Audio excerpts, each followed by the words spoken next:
There we go. Okay, so we're going to resume business again, and now we're going to have Ciara O'Brien.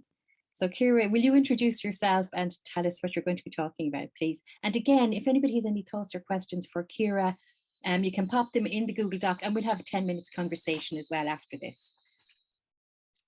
Hi everyone, my name is Ciara and I'm trained as a primary school teacher, but at the moment I actually work as a primary languages advisor with the Professional Development Service for Teachers within the Irish Department of Education. And the organisation is responsible for the design and delivery of continuing professional development based on the national curricula to the Irish teaching profession. And I suppose for me, most often my role involves working with groups of teachers within their schools to support them in the implementation of the new primary language curriculum. And I engaged in a self-study action research project that was overseen by the PDST Research Committee during the 2020-2021 academic year. And I suppose I'd like to say a special thank you to Dr. Mary Roach, who would have kind of instructed our group who participated in the project and introduced me to self-study action research. So the question that provides the foundation for my action research is, how can I ensure that I'm reflecting in a way that is beneficial and not detrimental? And this question didn't come to me at the beginning of the process, but developed as I grew in my understanding of critical reflection. And of course, with self-study action research, one aspect is creating a value statement. And this was one of the first things that I did. And there are many values that underpin my work, and some of them are listed here. And through the process of my research, I was given the chance to, I suppose, interrogate these values and try and understand their roots and how these roots manifested in my professional practice. I suppose I was very well intentioned, and that was what I was hoping to do, but that was not what ended up happening. And I suppose my question here, what values are missing, was something that started to kind of crop up immediately. What were things that maybe I should value, but I hadn't up to that point? And one glaring omission from my original list, and it's the value that kind of now accounts for that interrogation process, is now included, and that's critical reflection. And it's funny because I didn't end up explicitly focusing on any of the values that I initially listed. And the process of self-study action research led me to look really closely at my reflection practices. And I suppose that's what I'm going to share with you now.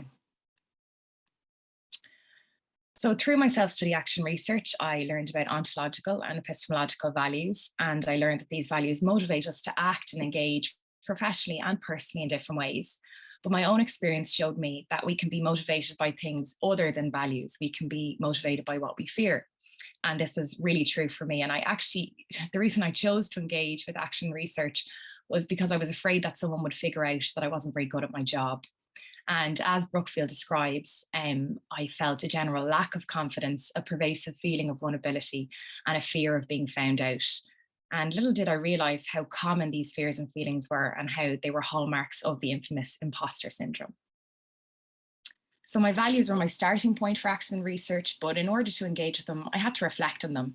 So I began a reflective journal, but this was hugely curtailed by my lack of knowledge. And as Lochran describes, reflection for some people simply means thinking about something, whereas for others, it is a well-defined and crafted practice that carries very specific meaning and associated action. And as I discovered, it was kind of meaningless in a way for me. Critical reflection just didn't feature in my practice. It wasn't something I valued. After many attempts to start a reflective journal, I discovered that I'd never been explicitly taught how to reflect or what critical reflection actually entailed. And Lochran's quote also highlights something that I came to realize, that in order to be truly enhancing, reflection must be followed by action. But I suppose the challenge for me was, without any real notion of what I was supposed to do, I merely documented my feelings and observations, but most often on days when things hadn't gone well. So confirmation bias ran amok, and I looked through my reflective diary and I saw what I thought was evidence of my lack of ability. And this was compounded by one or two emails from schools that I found very harsh and unfair. And nothing from my diary was actionable. And I actually began to wonder why I had even signed up for the project. I was looking for a way to get out without any repercussions.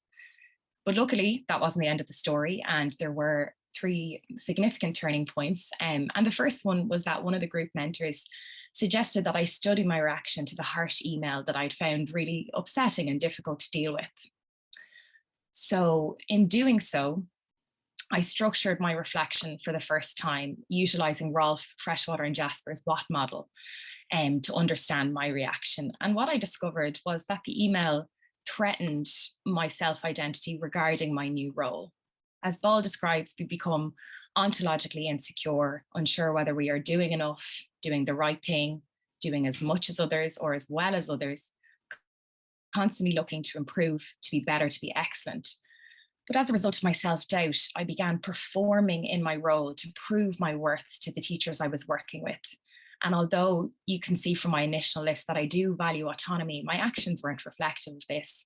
So I would be telling teachers I was working with, oh, I'm not the expert and you know your own context best, but I was still very quick to offer suggestions and enjoyed giving advice rather than my role, which should have been facilitating discussions among teachers.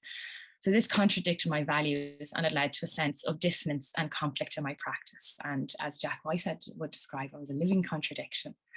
So the second turning point occurred through my interaction with research. While reading an article by Stephen Brookfield, he quotes Britzman, and the quote just hugely resonated with me. And I felt it truly summed up how I'd been thinking and feeling since the outset of the project. And the quote reads as follows.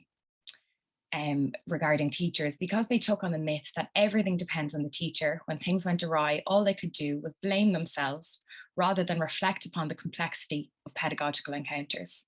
So no more than the teachers who were the subject of this article, I had done the same. I believed that everything depended on me, and subsequently when things went wrong, I blamed myself. And as a result, the reflections which I managed to write only further compounded that sense of blame. The reflections weren't helpful, there was no learning in them, because I wasn't reflecting professionally. Instead, I was allowing my sense of self, my self-worth, to be dictated by the perceived success or failure of a given session working with the school. And certainly no growth was possible because I was operating from a place of fear instead of a place of curiosity. And I suppose seeing that quote and realizing that other people had experienced those same feelings was very freeing for me in a way. And the final turning point during the project occurred on an internal teams training day. And our guest speaker was Dr. Lani Florian, and she spoke on the topic of inclusion. And this was an area of practice that I found really challenging when I was still in the classroom. And Dr. Florian began by detailing characteristics of an inclusive classroom. And I suppose many of these had not been characteristic of my classrooms prior to starting my new role with the PDST. But for the very first time, I noticed a shift in my mindset. Instead of blaming myself for my previous failure to make my classroom inclusive, I thought about how this knowledge would serve me when I did return to the classroom. And I knew that I would be able to do better because I now knew better. And Dr. Florian also spoke about how teachers can sometimes be consigned to deficit models of thinking and the need for teachers to frame difficulties we encounter in the classroom as professional challenges to be solved.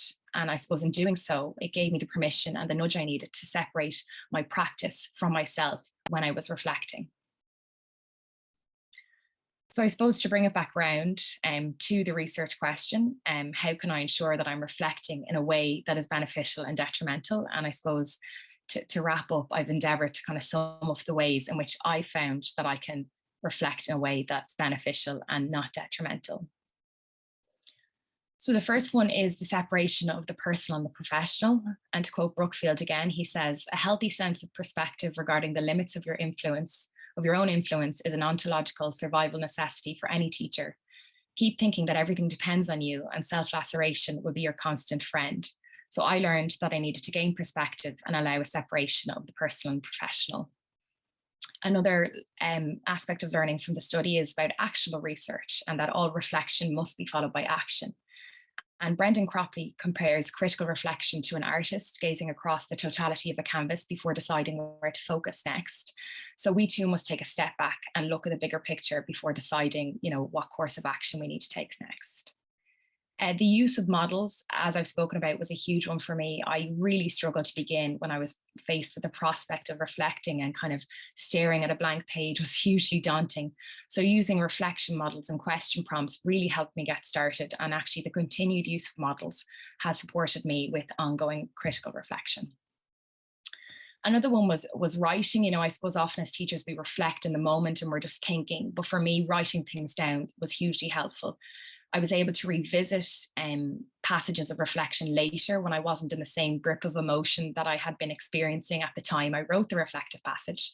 So by allowing time to separate my thoughts from myself, I was able to reflect more objectively on what I had experienced and felt. And because of this, more learning was possible. And the final one there, new ways of thinking. I suppose the most important outcome of this project is the new ways of thinking that I experience in my professional life. And I'm no longer consigned to a deficit model of thinking, especially when I experience negative emotions. And instead, I'm better able, because of my reflection practices, to view any difficulties I experience as professional challenges to be overcome with my pedagogical knowledge.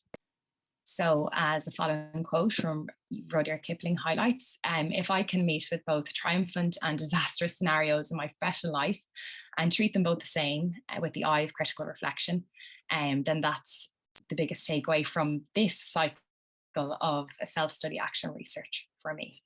And those are just my references there as well. So I will stop sharing.